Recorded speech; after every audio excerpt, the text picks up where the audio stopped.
Oh, hey there, how are we all doing? Can we please talk about UFC 265 and basically just what's been going on in MMA news for, I don't know, about 15 minutes or so. We'll see how long I ramble on for.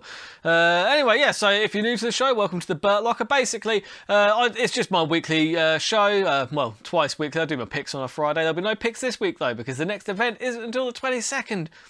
Sad times. Yeah, so if you're new to this, basically what I like to do is I like to go through each event and place a few terrible bets, and then I'll do a quick recap, which is today's show. It's going to be a recap of last week's event, and then I'll go into a little bit of news and also my personal favourite troll of the week, where I find the funnest UFC related memes, and there are a lot of them from the shit posting groups and stuff like that on Facebook. Like, honestly, some pure gold. So let's dive right in. So this week, my bets Burt's bets weren't all bad, to be fair. I had Raphael Physio against Bobby Green. Now, one of my major statements was that this would be a fantastic tear-up. And you know what? Old Burt was right on the money, because, wow, come on, that was a tear-up, wasn't it? That was fantastic. And fair play, because both guys looked absolutely fantastic. And, yeah, I would also say fair play to Bobby Green. You know what? Bobby Green, his hands were probably a little bit better than I gave him credit for, because I did have Raphael Physio to get the knockout in this one. Now, he didn't get the knockout. He looked very good in rounds 1 and 2, and then he lost the third round, I thought. I don't really agree with the judge that had it 30-27 for Physio. I don't know where he got that one from. But I do think 29-28 for Physio was more than fair. But it was a fun fight. They're both going back and forth. They're both talking shit at each other the whole time. If you haven't watched that fight, it was on the prelims. So it was a prelim headliner, I think. So go back and watch it. It was a really good, fun fight. So the decision was fair. Didn't agree with one of the judges, in a nutshell. But yeah, fantastic. What a great fight. And next for Physio, who do we think? Because, I mean, he's in the top 20 now, so the competition only gets stiffer from here. And you have to have a look at kind of Arman Tsarukyan.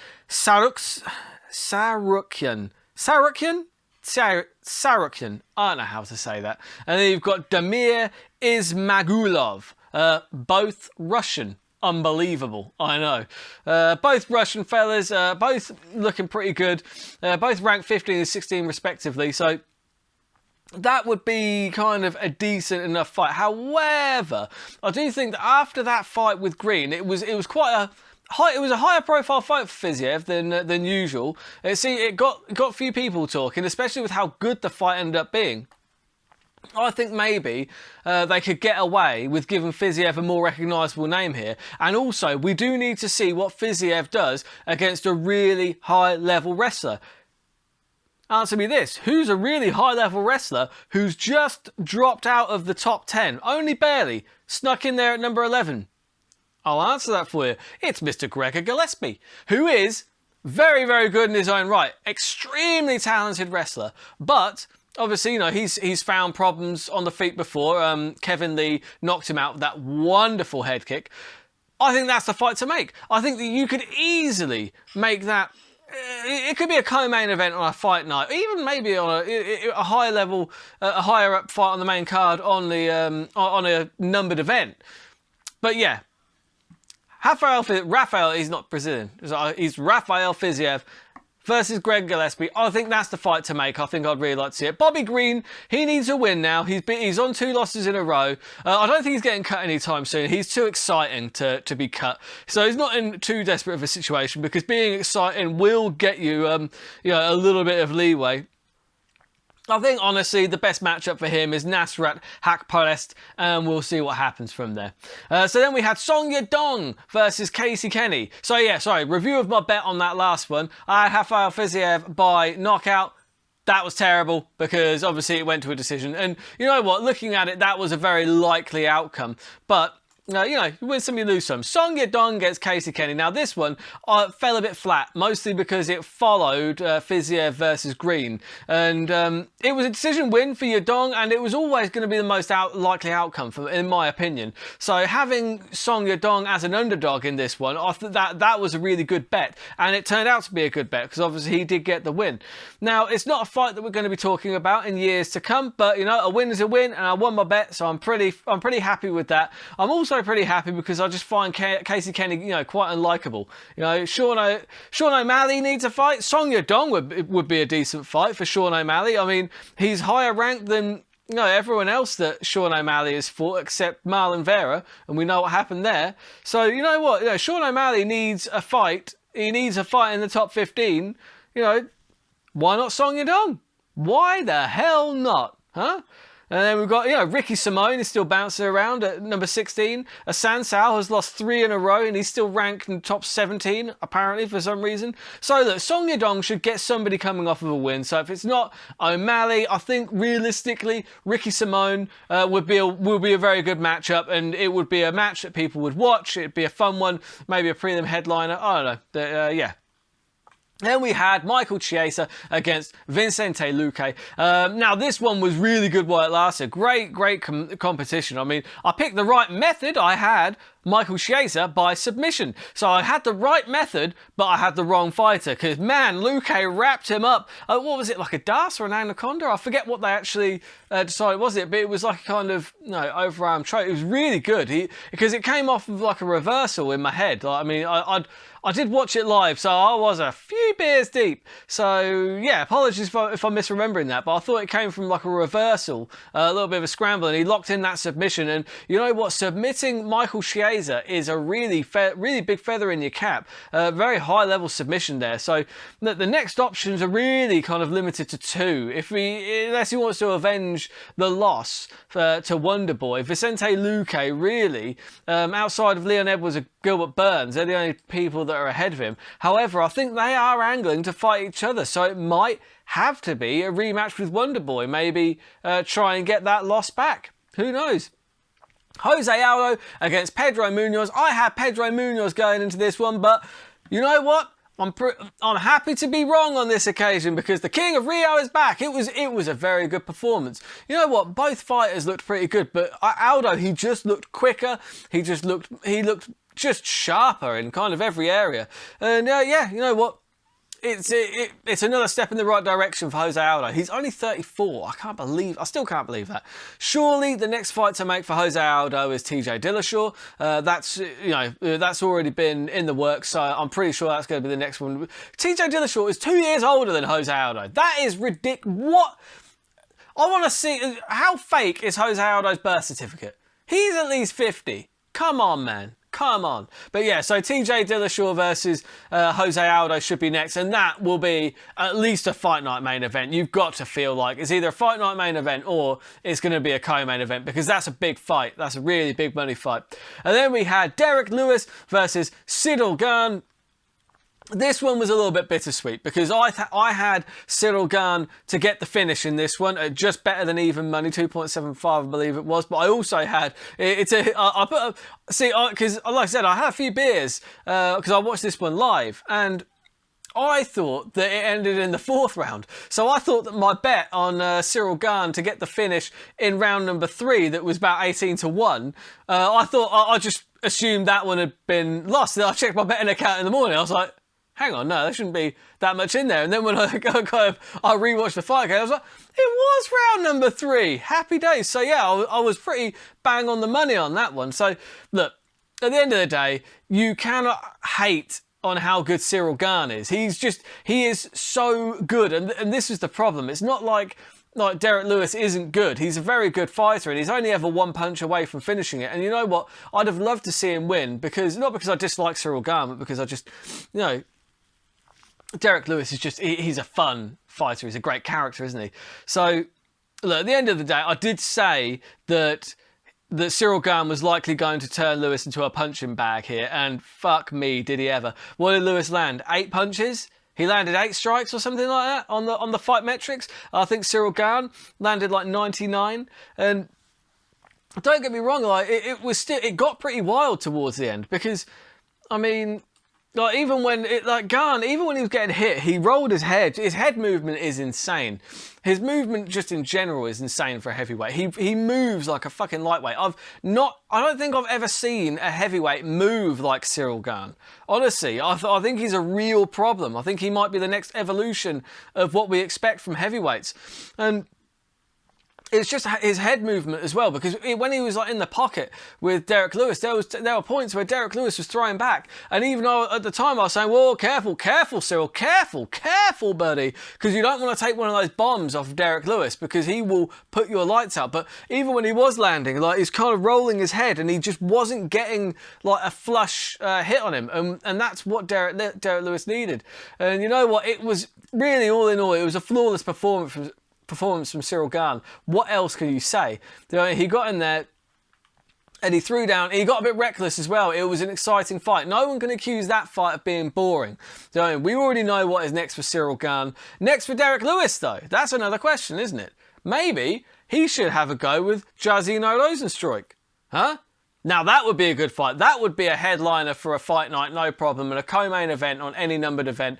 That would be an absolute banger, because both of those guys like to go forward and both of them have got one punch power. That would just be an insanely fun fight. So that was a roundup of all the fights, and before we get into the news, I would just like to ask if you enjoy watching this content, please like and share and subscribe. And yeah, you know, if you want to support me further, head over to the Patreon. We have early access to episodes, everything like that. We have a really fun time. And you know what, if it's not just liking and sharing, just, yeah, if you've got friends that listen to MMA and you listen to this show, please just tell somebody, hey, look, you might like this. Do you know what I mean? And if they don't, you know, lost nothing. But you know, there are a lot of people out there I think would like it. Word of mouth is a brilliant way to get for me to build the show and take it to kind of where I want it to go, and to just, you know, keep on doing this. So, like I said, like, share, and just, you know, tell your friends. So, the news.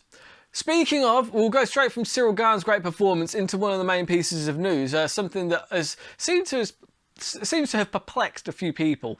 So, Cyril Gane has opened as a favourite against Francis Ngannou, and I think that is fair. I think it's correct, because obviously, look, Ngannou, he's never more than one shot away from ending your night, but the same can be said for Derrick Lewis. That being said, you know, Ngannou is far more diverse than Derrick Lewis. Ngannou also goes forward. Lewis doesn't generally. Lewis is generally a counter-puncher. And the problem with that versus Gane is Gane is too good to get caught, so you end up being turned into a punching bag. And that was going to be the interesting factor here, because Francis Ngannou does tend to go forward. He's a very aggressive fighter. And it'll be interesting to see how Gane reacts to that. Now, there has been some sparring footage released, but I don't know how much you can take away from that. It was from 3 years ago for a start, and one thing that I took away from that sparring footage, though, was that, surprise, surprise, Cyril Gane looked fresh as a daisy, and Ngannou looked like he was breathing out of his mouth and about to fall over, as is his style. So, you know what, I think that could be the key for Gane, possibly why he's opened as the favourite as well. And Ngannou has 2 losses, the main one being the one with Stipe, and the reason that he lost that, Dan Hardy did a brilliant breakdown of the first loss to Stipe, and the real reason that he got so tired was because Stipe made him miss. Now, Gane is far more elusive than Stipe and has cardio for days, and he has now done 13 rounds in 2021 against dangerous heavyweights without really even breaking a sweat, without looking tired at all. And that is why my early prediction is that Gane stays light, elusive, pops and moves for 2 rounds, and Francis will then chase him. And in round 3 and 4, when Francis Ngannou is absolutely exhausted, that is when Gane will go to work, and I think Francis Ngannou will fall, and we're going to have an new Cyril Gane Bon Gamin as the new heavyweight champion. So we've also got another fight announced. Nassourdine Imov versus Edmund Shabazin is in the works for UFC 268. And I find this one interesting because, again, we saw Imov recently against Ian Heinisch. He looked really fantastic. He got the finish there. Now, there aren't, at the end of the day, Edmund... Oh, he needs a win, really. He's had some tough outings lately. I mean, he lost to Brunson and then to Jacques Hermanson. And there's no shame in either of those losses, honestly, because they're both against top competition. But you lose 3 in a row and it starts to become, you know, Bellator time. You know, and Imov is a really tough opponent. His last match against Heinisch, as I said, he looked really, really good. And I'd like to just to make one point about Imovov's movement. His movement is so elusive, so in and out. And what camp does he come from? Same camp that Cyril Gane comes from. You can really see, because he's French as well, I think. So, or a Russian coming from France. Either way. But yeah, you can really see a similarity in the striking styles, in the movement styles between him and Gunn. Edmund Shabazin, he's got some good stand-up as well. You know, he knocked out Brad Tavares with that head kick, so you never know. My early prediction there is a win for Imov, though. Probably a TKO knockout in the second round.